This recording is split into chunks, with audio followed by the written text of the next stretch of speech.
Hello and welcome to Byju's IAS. As part of our explained segment, we would be explaining the constitutionality of the farm laws, the reasons behind the controversy, and the protest which has been taking place in the national capital. Join us live today at 8 p.m. and the session would be conducted by Samatsa. Let's get started and look into our daily quiz. Let's look into the first question. The terms Putara and Maitari are associated with Tirakutu, Gotipua, Satriya or Kalaripayattu?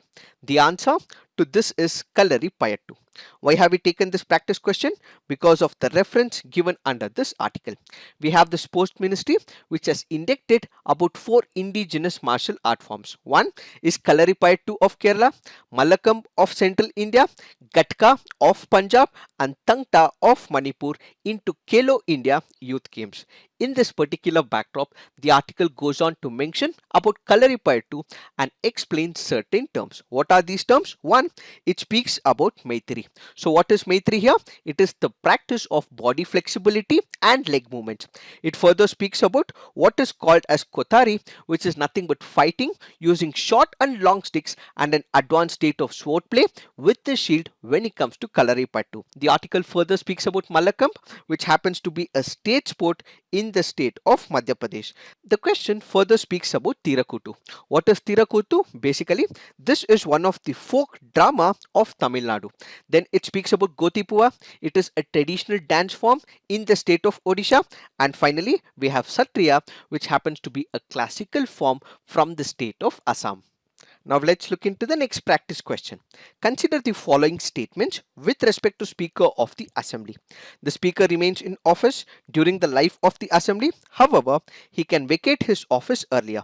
Which are those cases? If he ceases to be a member of the Assembly, if he resigns by writing to the Governor, if he is removed by a resolution passed by a majority of all the then members of the Assembly. Such a resolution can be moved only after giving 18 days of advance notice. Which of the above statements are correct? The answer to this is one only. Why? That is because when you look into the second option, he can resign by writing to the deputy speaker and it is not to the governor. And when it comes to the third option, it is not 18 days but instead it is 14 days. Why have we taken this practice question? Because of the reference given under this article. Now let's look into the next practice question. India is a signatory to which of the following conventions? Single Convention on Narcotic Drugs 1961, the Conventions on Psychotropic Substances 1971, the United Nations Convention Against Illicit Traffic in Narcotic Drugs and Psychotropic Substances 1988. Which of this is India signatory to? The answer to this is 1, 2 and 3. Why have we taken this practice question? Because of the reference to Narcotic Drugs and Psychotropic Substances Act. When it comes to Single Convention on Narcotic Drugs, this happens to be one of the important conventions when it comes to the international arena. We have this convention which aims to combat drug abuse by coordinated international action. How does this work? Basically, this can be compartmentalized into two different formats. One, it seeks to limit the possession, trade in, distribution, import and export, manufacture and production of all the drugs world over. And at the same time, in case there is passing of drug from one country to another, what we will also have is international cooperation to deter and discourage the drug traffickers as well. So on one side, it limits the possession and on the other side, there will be an international cooperation where countries come together to bring an end to the drug abuse. The single convention is also complemented by two other conventions called as the Convention on Psychotropic Substances and the United Nations Convention Against Illicit Traffic in Narcotic Drugs and Psychotropic Substances. When it comes to the Convention on Psychotropic Substances, when you look into the single convention, it did not contain what is called as the LSD or the MDA, and this particular single convention was limited to drugs like cannabis, coca and opium like effects, but it did not consider LSDs, MDMA, so on and so forth. As a result, we came up with what is called as the Conventions on Psychotropic Substances. Then we have the United Nations Convention Against Illicit Traffic, which basically has stringent enforcement mechanisms, and in case there is a drug trafficker who has extracted money from drugs and if he has invested on a particular asset, this asset can also be forfeited by this particular convention and its rules. So basically, India is a signatory to all these three important conventions, as we have to remember this for the preliminary examination. Now let's look into the next practice question. The golden triangle of our constitution is composed of Article 14, Article 15, Article 19, Article 20, Article 21 and Article 22. When it comes to fundamental rights, the golden triangle is related to Article 14, Article 19 and Article 21. So the answer to this is 1, 3 and 5. Why have we taken this practice question? Because they have made an indirect reference to some of the important fundamental rights. When it comes to fundamental rights, Article 14, Article 19 and Article 21 forms the very basic principle for the smooth functioning of the democracy. The Golden Triangle provides full protection to all the individuals in India from any encroachment by the state when it comes to these particular rights. We have a landmark judgment of what is called as Maneka Gandhi versus the Union of India. This gave a beautiful interpretation of Article 21 of the Indian Constitution. What did it say?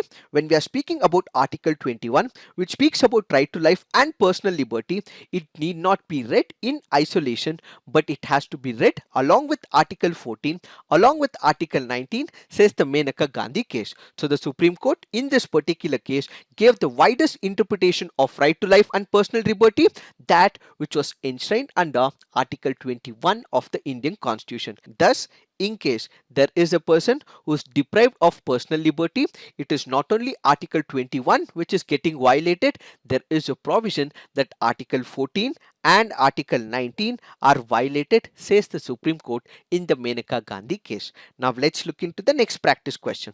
Which of the following are the major nutrients essential to promote plant processes and growth? Nitrogen, iron, phosphorus, zinc, potassium and sulfur. The answer to this is 1, 3, 5 and 6. So what are the major nutrients? These are the ones which are required in large quantities. So what are the major nutrients? We have nitrogen, phosphorus, potassium, calcium, magnesium and sulfur. When it comes to micronutrients, or what is called as secondary nutrients, they are required in minimal quantities when it comes for the plant growth. What are those? Boron, chlorine, copper, iron, zinc, etc. Why have we taken this practice question? Because of the reference given in this PIB article. We have the Union Minister for Chemical and Fertilizer who reviews the progress of RFCL project. This RFCL project will reduce India's dependency on imported urea. This will enhance domestic production, and as a result, what we will have is more self-sufficiency when it comes to urea production. Now let's look into the next practice question. In the context of India, which one of the following is the characteristic appropriate for bureaucracy? An agency for widening the scope for parliamentary democracy, an agency for strengthening the structure of federalism, an agency for facilitating the political stability and economic growth, an agency for the implementation of public policy. The answer to this is an agency for the implementation of public policy. This happens to be a previous year question from the year 2020. Now let's look into the fact of the day. The article here is speaking about Medical Termination of Pregnancy Act of 1971. When we speak about termination of the pregnancy, there is a statutory provision when it comes to MTP Act. In case there is a pregnant woman, if she is suffering from some problems, or there would be a possibility where the child in the near future may suffer from physical disability, that is when the pregnancy can be terminated. This will require what is called as the assent from the doctors as well as from the medical fraternity. But in case this medical pregnancy is beyond 20 weeks, this will also require the permission from the judiciary of India. So what does it mean? In case it is 20 weeks, they do not require any permission from the judiciary, but if it is beyond 20 weeks, this will require the permission from the judicial process. So when it comes to abortion in India, it is legal only up to 20 weeks of pregnancy under specific conditions and situations. If it crosses beyond 20 weeks, The termination can be initiated only with the permission given by the judicial proceedings. Now let's look into a small clarification from yesterday's fact of the day. We did mention in yesterday's daily quiz about innovation index that there are 9 union territories and small states. Do remember? Yes, there are only 8 union territories in India, which includes Andaman and Nicobar, Dadra, Nagar Haveli and Daman and Diu, Jammu and Kashmir, Lakshadweep, Chandigarh, Government of NCT of Delhi, Ladakh and Puducherry.